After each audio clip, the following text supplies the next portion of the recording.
syaratnya syaratnya membayar fidyah itu apa? Maksudnya dalam kondisi apa orang yang berhak untuk membayar fidyah? Oke. Dan caranya bagaimana, bayarnya ke siapa? Oke, pertanyaan lagi Mas. Ya. Untuk khusus yang wanita hamil tadi. Ya.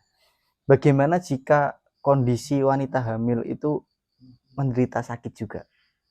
Menderita sakit yang kemungkinan jika berpuasa itu berpotensi keguguran.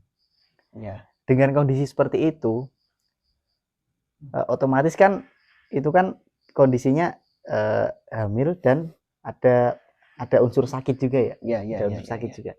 Itu hukumnya ikut yang mana? Ikut Allahu Rabbi wal Islam dini wa Muhammadan Rasulullah. Assalamualaikum warahmatullahi wabarakatuh. Balik bersama saya Yoga dan bersama guru saya Mas Abdullah di channel Ngobrol Fikih. Ya, jumpa lagi ya. Sebelumnya kita sudah membahas beberapa hal terkait puasa ya Mas. Nah, ini ada pertanyaan lagi dari teman-teman ya, sebenarnya udah beberapa dari sebelum puasa kemarin udah tanya ke saya Mas. Jadi ya sebelum kita masuk ke pertanyaan ya, jangan lupa untuk dukung channel ini dengan cara like, komen, dan subscribe di bawah ini. Oke, masuk ke pertanyaan ya Mas. Ya, kemarin itu dari sebelum Ramadan itu ada pertanyaan.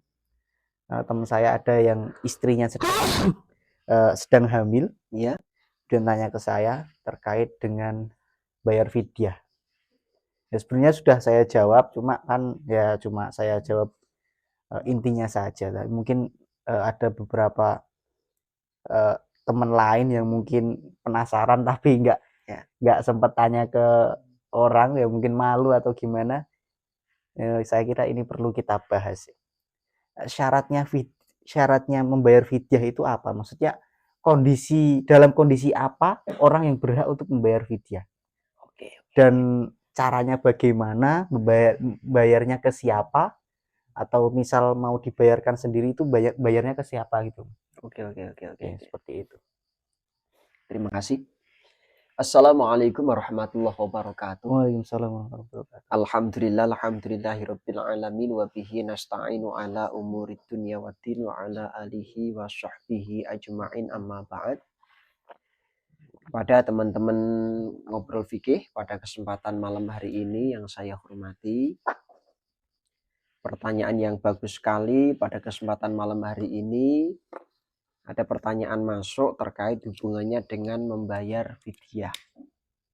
Sejauh mana batasan daripada fidyah itu tadi, yang perlu dikasih itu siapa saja, yang berhak untuk mengeluarkan itu siapa saja. Maka pada kesempatan malam hari ini akan kita bahas lebih detail, biar nanti para pemirsa semuanya juga tahu untuk mengatasi terkait hubungannya dengan permasalahan puasa ini tadi. Gitu.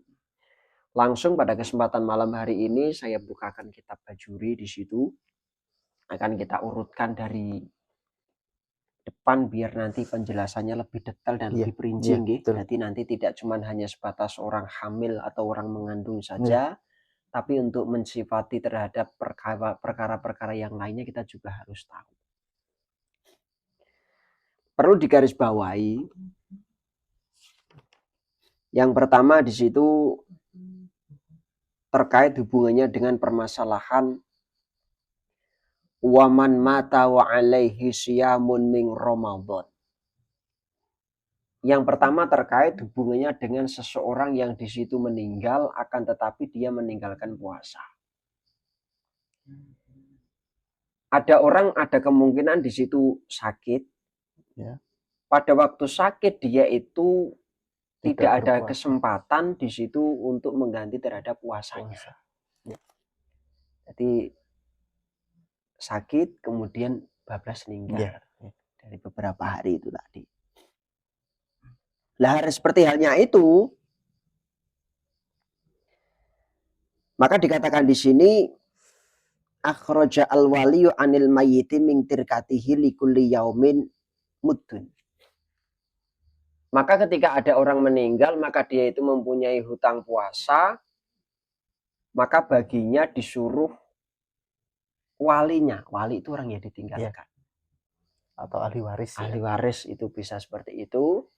Disuruh untuk mengeluarkan satu harinya itu 1 mud makanan. Iya. 1 mud makanan.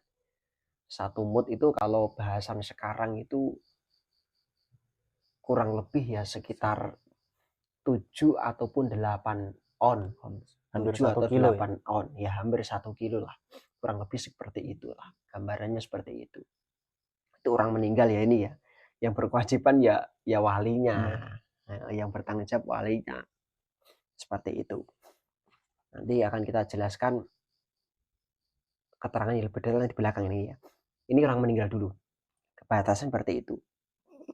Nah kemudian wasyaikhu wal ajuzu wal maridu alladzi la yurjabu bara'uhu. Ketika di situ kok ada orang tua yang di situ memang posisinya adalah posisi sakit, yang sakitnya itu tidak bisa diharapkan kesembuhannya. Atau sakit permanen ya. Nah, sakit permanen. Maksudnya tidak bisa diharapkan kesembuhannya ini ada kemungkinan nanti bablas meninggal. Iya, sakitnya udah Ya. In ajaza kullun minhum anis saumi yuftiru wa yut'imu an kulli muddin muddan. An kulli yaumin muddan wala yajuzu ta'dil muddil ini. Jadi seperti halnya itu, orang yang memang di situ sakit kemudian sakitnya itu tidak bisa diharapkan kesembuhannya. Jadi orang melakukan puasa memang tidak mampu. Oh, sakitnya sudah parah kok katakan seperti itu. Mungkin awal puasa dia sudah sakit yang sangat parah sekali. Nah kemungkinan barboda itu meninggal. Iya. Barboda itu meninggal. Nah seperti ini sama, hukumnya sama.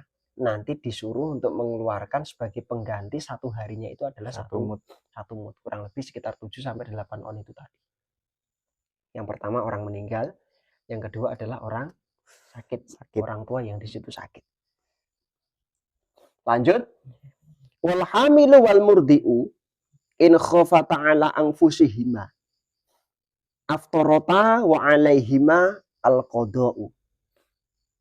Bahasan selanjutnya adalah orang yang di situ mengandung dan orang yang menyusui.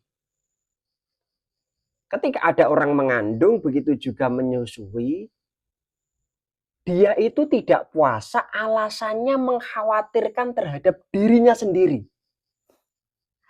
Mengkhawatirkan terhadap dirinya sendiri. Contoh diri sendiri ini seperti halnya di situ dikatakan di sini adalah contoh lah ketika dia puasa mungkin nanti air susunya menjadi berkurang. Ketika dia puasa kemungkinan dia itu sakit. Ini kan berarti mengkhawatirkan diri sendiri. Ketika ada orang hamil, begitu juga orang yang menyusui, dia kok meninggalkan puasa dengan alasan dia itu kok mengkhawatirkan diri sendiri. Maka aftarota wajib alaihi al-qadha. Maka boleh baginya tidak puasa, tapi dia di lain waktu wajib untuk menggantikan puasa yang ditinggalkan itu tadi. Bisa dipahami ya? Jadi pengkhawatirnya ini kembali kepada diri sendiri, pada ibunya, pada orang yang mengandung atau pada orang yang menyusui. Tapi beda halnya ketika di situ kok yang mengkhawatirkan itu tidak dikembalikan kepada dirinya sendiri tapi pada anaknya. Yang dikhawatirkan anaknya. Yang dikhawatirkan adalah anaknya. Ketika di situ mengkhawatirkan terhadap anaknya, anakku iki engko nek loro, ya. Anakku iki engko nek tembene dadi niku dadi piye? Berat badannya menjadi berkurang sebab kurang nutrisi. Nah, kurang nutrisi dan lain sebagainya, maka ini kewajibannya menjadi 2. 1 menggantikan puasa, yang kedua di situ juga membayar fidyah. Fidyah kan di sini bahasanya di situ kafaroh. Kafaroh juga sama. 1 harinya adalah 1 mud. Bisa dipahami nih ya. Jadi ketika mengkhawatirkan diri sendiri cukup menggantikan puasanya saja. Tapi kalau yang dikhawatirkan anaknya, maka dia itu nanti berhak mengganti 2. 1 mengganti puasanya, 2 di situ membayar kafaroh 1 harinya adalah satu mud. Terus ada pertanyaan lagi kemungkinan, lah kok beda hukum? Ya. Sebab gini Mas, ketika yang dikhawatirkan anak itu hitungannya nanti 2. Yo anake yo mboke. Iya. Bisa dipahami nih. Jadi sudah ada 2 jenis, dia itu menanggung 2. Yang satu di mboke digantikan dengan adanya puasa, anak ini digantikan dengan adanya membayar kafar atau fidyah itu tadi. Tapi bedanya kalau hukum itu dikembalikan mengkhawatirkan terhadap diri sendiri, maka di situ cukup hanya satu saja, yaitu menggantikan puasanya. Bisa dipahami nggih? Jadi mengkhawatirkan diri sendiri dan mengkhawatirkan anak itu hukumnya beda. Ketika mengkhawatirkan diri sendiri, orang hamil maupun di situ orang menyusui, maka cukup dia itu menggantikan puasanya saja. Ketika yang dikhawatirkan adalah anak, maka di situ kewajibannya adalah 2. 1 menggantikan puasa, yang kedua di situ adalah membayar fidyah atau membayar kafar 1 harinya adalah 1 mud. Lanjut. Lah kemudian pembayaran diberikan pada siapa? Iya. Lah, pembayaran di sini diberikan yaitu kepada fakir miskin. Diberikan pada fakir miskin. Ya seperti halnya ini ada pertanyaan dulu. Apakah dalam hitungan di situ 1 mud harus diberikan orang satu atau beberapa mud harus diberikan orang satu? Intinya semua itu nanti harus dikeluarkan dan diberikan pada fakir miskin. Masalah porsinya bisa kita atur sendirilah. Jadi CKR rembuk ketika 1 hari itu berhitungan 1 mud, seandainya di situ 8 on ya, kurang lebih kan saya mengatakan tadi 7 sampai 8 on gitu. Kalau 8 on kok dia itu meninggalkannya ke 30 hari, maka 8 kali 3 itu kan berapa? 24 loh. Berarti kan 24 kilo. Nah 24 kilo ini tidak harus diberikan pada orang 24. Bisa di situ nanti dibagi 3 orang, 4 orang ataupun 5 orang, monggo lah. Yang jelas pentasarufannya itu tadi diberikan kepada fakir miskin sesuai dengan hitungan mud itu tadi. Ini seperti ya Mas ya? Oke, seperti itu. Gini Mas, kalau untuk pemberian itu kan, pentasarufan itu kan, kalau untuk sekarang mencari fakir miskin itu kan nggak di setiap daerah itu mudah ya. Misal diserahkan ke, kan sekarang banyak ya lembaga-lembaga yang mengurus seperti itu ya. Ya. Diserahkan ke lembaga-lembaga seperti itu bagaimana Mas? Nggak apa-apa. Boleh ya. Kalau sekarang itu kan seperti halnya ada Basnas ya ada Basnas. Atau dari lembaga-lembaga ormas atau di NU kan banyak. Sekarang itu kan juga ada. Ya, itu ada lembaga-lembaga seperti itu juga boleh. Yang jelas kan nanti di dalam ijab kabulnya kita dalam menerangkan memang harus jelas. Ini memang kafaroh dari ini memang adalah fidyah dari ini, itu memang harus jelas seperti itu. Jadi kita berikan sendiri juga boleh, ketika serahkan orang yang berkewajiban untuk menerima atau orang yang bertanggung jawab dalam bahasanya adalah amil zakat, di situ juga tidak apa-apa. Ini seperti itu. Oke, pertanyaan lagi Mas. Ya. Untuk khusus yang wanita hamil tadi. Ya. Bagaimana jika kondisi wanita hamil itu menderita sakit juga? Menderita sakit yang kemungkinan jika berpuasa itu berpotensi keguguran. Ya. Dengan kondisi seperti itu, otomatis kan itu kan kondisinya hamil dan ada unsur sakit juga ya. Ada unsur sakit juga. Itu hukumnya ikut yang mana? Ikut yang qadha dan kafaroh tadi, atau mengkhawatirkan yang mana, atau ikut yang sakit tadi? Nah, itu dikembalikan pada ibunya. Dalam arti begini, kan tadi ibunya sakit, dan berpotensi akan menyebabkan keguguran. Berdasarkan dokter ya ini. Berdasarkan dokter. Lah ibu ini tak lebih menitikberatkan pada siapa? Ketika ibu sakit kok di situ berpotensi untuk keguguran, ketika dia menitikberatkan pada dirinya sendiri, menitikberatkan pada dirinya sendiri, lebih mementingkan terhadap kekhawatiran terhadap diri sendiri Jadi kan dokter itu bisa kita tanyai ya. Iya, iya. Cekak rembuk iki ku anggere kowe engko lara terus ngene iki. Kowe iso keguguran. Tapi nek kowe engko sehat, engko malah gak keguguran. Nah, kekhawatiran ini ketika dikembalikan pada diri sendiri, maka dia cukup hanya mengganti kodok itu tadi. Tapi kalau dia itu lebih dominan pada anaknya, maka hukumnya tetap menjadi dua. Membayar kafarah dalam arti fidyah itu tadi, dan dia mengkodok puasanya di waktu hari yang lain. Seperti itu. Jadi yang bisa menentukan ini adalah dirinya masing-masing. Dirinya masing-masing itu tadi. Seperti itu. Jadi untuk wanita hamil itu tidak ada alasan atau kondisi yang membolehkan seorang yang sedang hamil itu membayar fidyah saja ya Mas, atau kafarah saja tanpa kodok. Oh iya enggak.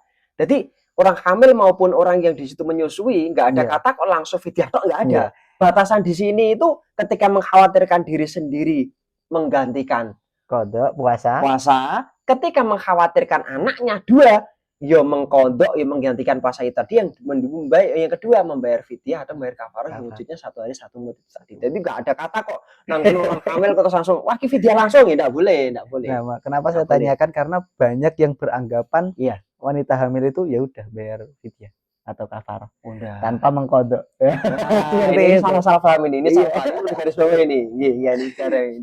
Jadi seperti hal membayar fidyah itu sudah kita terangkan di depan ya. Sebab gini Mas, kenapa kok titik beratnya orang hamil begitu juga orang menyusui tidak langsung membayar fidyah? Sebab gini, orang hamil maupun orang yang di situ menyusui itu kategorinya adalah orang sehat. Betul. Ketika dia itu sakitan cuma sementara dan besok itu ada kesehatan kembali. Beda dengan orang meninggal itu tadi sudah tidak bisa mengkodok sebab meninggal. Beda dengan orang yang sakit kemungkinan tidak bisa diharapkan kesembuhannya, ini otomatis kan juga bablas meninggal kecuali tidak ada kesempatan mengkodok. Kecuali setelah hamil dan melahirkan, kemudian setelah itu meninggal itu bisa. Nah, jadi ini kan sudah meninggal ya. Ini kan bahasanya kan bahasa nanti sakit yang tidak bisa diharapkan kesembuhannya itu tadi bisa langsung pada fidyahnya seperti itu. Karena banyak Mas yang saya simak yang sudah itu kan kalau memang kan ada ya yang hamil kemudian menyusui setelah itu belum sempat puasa lagi sudah hamil lagi. Ya kan? Sudah hamil lagi, menyusui lagi, nggak puasa lagi, dapat 2 tahun, udah hutang 2 tahun lagi kan Ramadan, hamil lagi, menyusui lagi. Nah itu kemudian kan bayar fidyah, cuma bayar fidyah saja, padahal setelah itu kan ada waktu yang panjang untuk mengkodok tapi tidak dilakukan.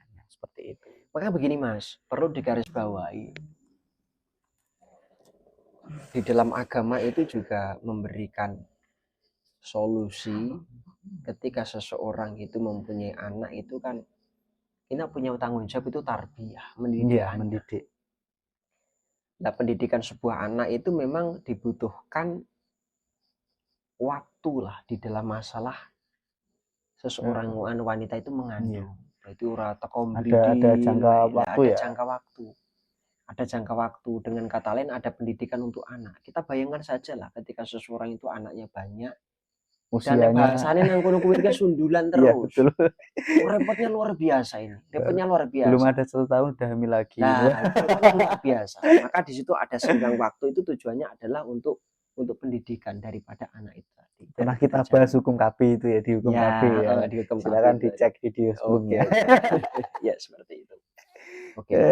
Ya mungkin sudah terjawab ya ini untuk masalah fidyah ya, khususnya memang pertanyaannya ini tadi dikhususkan untuk wanita hamil, makanya saya tekankan lebih detail ini untuk wanita hamil.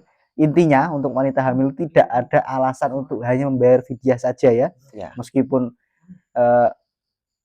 misalkan hamil kemudian menyusui, hamil lagi menyusui sampai 3 tahun atau sampai 6 bulan. Sampai 6 kali Ramadan pun ya tetap harus kodok, dan harus jika ada 2 kondisi tadi, jika mengkhawatirkan diri sendiri cukup kodok saja. Jika mengkhawatirkan anaknya maka mengkodok dan membayar fidyah. Dan nilainya adalah 1 mud. 1 hari 1 mud. 1 hari 1 Ya, mud. oke. 1 hari 1 mud, jika 30 hari ya 30 mud, bisa dihitung. Nah, 1 mud itu Kurang lebih Kurang sekitar lebih 7 sampai 8 8 ons. Nah, ketika kita cari aman dibuat 1 8 on, kilo. 8 on aja. Lebih aman lagi 1 kilo. 1 kilo aman. Sedekah. Iya. Sisanya sedekah ya, Oke. gitu. Nah, siapa yang berhak untuk bayar fidyah? Nah, yang berhak membayar fidyah saja itu adalah orang yang sakit dan tidak bisa diharapkan kesembuhannya. Nah, seperti itu. Atau yang Orang yang misalkan meninggal tapi dia punya hutang puasa. Jadi sudah meninggal ya, ini sudah meninggal, Ya. itu punya hutang puasa bisa. Atau orang hamil setelah melahirkan, saat melahirkan itu meninggal, itu Ya. bisa saja Mas, itu bisa untuk membayar fidyah saja. Seperti itu ya. Jadi jangan buat alasan, wah aku tak bayar fidyah wae soalnya hamil atau menyusui, ya tidak bisa. Tidak bisa. Ini namanya gampang hukum. Iya, iya. Sebab gini, itu nanti ketika dibuat hukum seperti itu, ini bagi orang yang kaya-kaya akan menjadi Iya, betul. gampang ke, wis nang kono kuwi Bayar wae. Andang-andut lagi aja, Dik. Nah, bayar fidyah entangnya kan seperti itu. Ya, orang kaya. Mungkin cukup untuk video kita kali ini. Kurang lebihnya mohon maaf. Apabila ada pertanyaan lagi silakan bisa tanyakan ke kolom komentar atau di DM ke saya juga bisa, atau WA yang punya WA saya juga bisa, silakan. Insya Allah akan kita bahas di video berikutnya.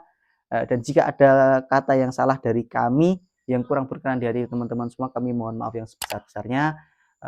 Jangan lupa juga untuk dukung channel ini dengan cara like, komen, dan subscribe channel ini. Dan sekian dari kami. Assalamualaikum warahmatullahi wabarakatuh. Waalaikumsalam warahmatullahi wabarakatuh.